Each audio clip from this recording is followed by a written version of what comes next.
딴 게이세요? 강부대도? 아니요. 딴 게는 아니세요? 네. 저는 기본적으로 유튜브도 그 언론사에서 운영하는 유튜브 아니면 저는 안 보려고 합니다. 이거 딱 이거 하면은 공격 좀 받으시겠는데.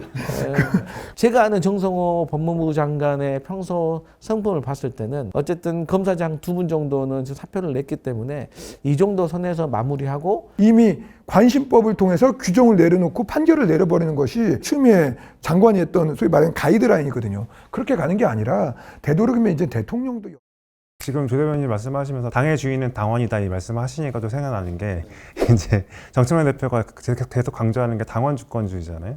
근데 며칠 전, 그러니까 이달 초였죠. 그 이제 초선 의원들 대상으로 강의에서 이제 딴지일보, 딴 게이세요? 강부대도? 아니요. 딴 게는 아니세요? 네. 어쨌든 딴지일보에 대해서 바로미터에서 민심을 보는 척도라고 해서 논란이 되던데 그렇게 생각하세요? 일단 그 정청래 대표의 발언에 대해서 제가 이제 오해 없이 이제 제가 받은 일감으로 설명을 드리자고 하면 일단 정치인이 당연히 이제 당신과 민심에 대해서 예민하게 청취를 해야 된다는 것은 누구나 부인할 수 없는 역할이고 의무라고 생각을 해요. 근데 이제 국회의원이라는 사람들이 뭐 물론 지역구 활동을 열심히 하시는 분도 있지만 만날 수 있는 사람이 한정적이잖아요. 그럼 포괄적인 당원의 마음을 어디에서 확인할 수 있는가? 그건 아무래도 당원들이 많이 의견을 내고 소통을 하는 공간에 가서 확인하는 것이 맞겠죠. 그런 차원에서 뭐 딴지일보가 됐든 김어준 씨가 운영하고 있는 유튜브 매체가 됐든 여기가 당원들이 많이 모여 있다는 것은 객관적인 지표로 우리가 확인할 수가 있어요. 그렇기 때문에 이 정치인이 들어가서 어떤 내용이 오가고 있고 어떤 말이 오가고 있는지에 대해서 살펴볼 필요는 있다. 하지만 정청래 대표가 됐든 초선 의원이 됐든 저도 마찬가지로 과몰입하면 안 되죠.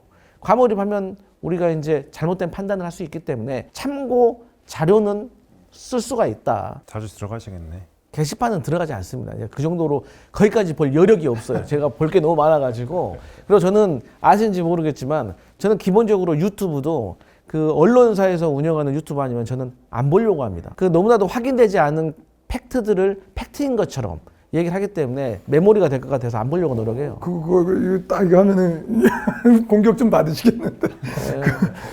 저 같은 경우는 당원과 이제 뭐 딴지, 김어준은 별개의 문제인 것 같아요. 그건 보수도 마찬가지거든요. 그래서 이제 당원이라면 진짜 우리 당에 입당을 하고 이제 당비도 내고 이런 분들의 목소리인 거고, 그리고 이제 강성 우파다, 강성 좌파다 이런 분들의 목소리는 또 별개의 목소리거든요. 그래서 기본적으로 당 대표는 당원들의 목소리를 기본적으로 가야 된다라고 생각을 하고 있고, 그래서 우리 당도 이제 정청래 대표가 당원 주권주의 뭐 이런 거 말씀하실 때 논평을 한 번도 안 때렸어요. 왜 그러냐면 그게 맞는 말이니까. 근데 이제 그게 이제 딴지나 이제 김어준까지 가는 건 좀 별개의 문제죠. 그런 거는 좀 과도하게 간 것이다. 마지막 주제인데 이제 어쨌든 이제 항소포기 얘기 아까 그 이후에 민주당에서 이제 검사도 파면이 가능하게 이제 법을 개정을 안을 내놓기로 했잖아요. 정말 개정하는 거죠? 일단.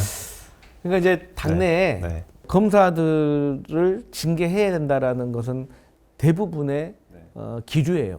다만 100도씨가 있고 99도씨가 있고 80도도 있어요. 100도씨는 이제 물이 끓어버리니까 파면까지 해야 된다는 사람이 있고, 그 전에만 하더라도 이제 검사 징계법, 검사를 징계하는 것도 국가 공무원하고 똑같이 맞춰야 된다라는 것인데, 저는 사실 그게 합리적이라고 봐요. 그럼 결론적으로 정성호 법무부 장관이 어떤 결정을 내리느냐인데, 제가 아는 정성호 법무부 장관의 평소 성품을 봤을 때는 어쨌든 검사장 2분 정도는 사표를 냈기 때문에 이 정도 선에서 마무리하고 민주당에서는 이제 검사 징계법을 이제 개정하는 식으로 마무리하지 않을까, 저는 그렇게 봐요. 그러니까 검사장의 전보 조치 이런 거, 강등 이런 건 안 할 것 같아요. 더 이상 그건 없을 것 같아요. 그렇죠. 네. 학습 효과가 떨어지는 것 같아요, 민주당이. 왜 그러냐면 예전에 이제 그 검찰 개입 논란, 이제 추미애 전 법무부 장관이잖아요. 그걸 통해서 누가 대통령이 됐습니까? 윤석열 대통령이라는 인물을 그 추미애 그 법사위원장이 키워준 거예요. 실제로 그게 정평이 나 있는. 그래서 한간의 말에는 이제 추미애가 보수의 어머니다라는 말까지 나올 정도인데, 그 검사 파면까지 간다라는 것 자체가 어떻게 보면 위헌적 요소가 굉장히 많습니다. 단순하게 이제 항소 포기에 대해서 입장을 묻는 걸 가지고 징계하는 거. 이문정 같은 경우 실제 이미 사례가 있지 않습니까? 대법원에서 단순한 의견 표출을 가지고 징계하는 것은 옳지 않다라고 이미 판결과 판례가 있는데도 불구하고 요걸 밀어붙이는 효과 자체가 도대체 이번엔 누구를 갖다가 대통령 후보로 만들어주려고 이렇게 애를 쓰는 건지 저는 모르겠고요. 심지어 이제 대장동 같은 경우 이제 재판부도 그 지금 배정되어 있는 논란들이 좀 있거든요. 그 좀 제발 좀 자중을 했으면 좋겠어요. 예를 들어 검사들이 뭐 증거가 문제가 있다, 뭐가 있다, 이거는 재판으로 다퉈야 될 문제인데 그걸 가지고 정치 권력들이 이미 관심법을 통해서 규정을 내려놓고 판결을 내려버리는 것이 추미애 장관이 했던 소위 말하는 가이드라인이거든요. 그렇게 가는 게 아니라 되도록이면 이제 대통령도 여기로부터 자유롭지 않고 그리고 대통령 주변에 있던 인물들이 지금 재판을 받고 있는 거 아닙니까?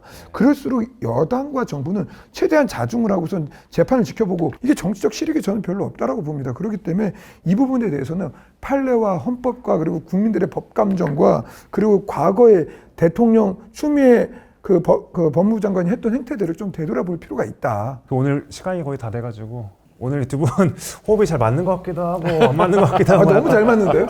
멜빵만 입고 날선 공방이 이루어진 것 저는 같은데 너무너무 좋을 것 같은데. 은근히 서로 공격 많이 하고 비교적 괜찮네요. 괜찮아요? 괜찮았습니까? 알겠습니다. 다음에 또 한번 모시도록 하겠습니다. 오늘의 커트콜은 여기까지입니다. 좋아요, 댓글, 구독, 알림 설정 부탁드립니다. 감사합니다. 감사합니다.